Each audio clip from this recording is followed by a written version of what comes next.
All right, I'm sure the title of this video really got you to thinking. So hey everyone, welcome back to Aerial Nights.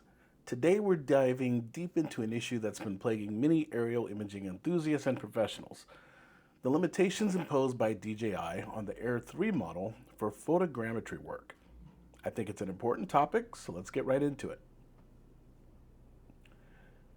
Before we dive into the issue, let's briefly talk about what photogrammetry is and why it's crucial for creating accurate 3D models and maps. Essentially, it's a process that uses overlapping images taken from different angles to reconstruct a 3D model of an object or terrain. For photogrammetry to work effectively, the images need to have a specific level of overlap. This ensures that the software can accurately match features in different images. And depending on the model of drone that you're using, you may even have to fly at a slower pace so that the camera can capture the images properly. Some drones can actually fly at a faster pace if they have a physical shutter. Now, here's where the problem arises. DJI, a leading name in the drone industry, has not included the Air 3 model in their mobile SDK.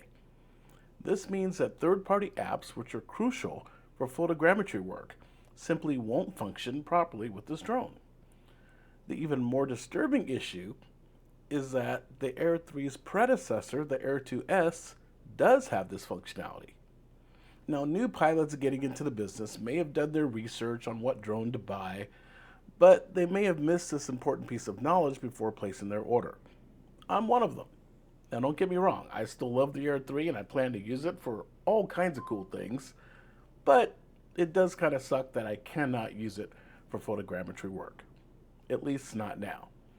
I've contacted DJI and their response to me was plain and simple, and it literally said, "We regret to inform you that at the moment, Air 3 does not have any plans to provide support for the SDK.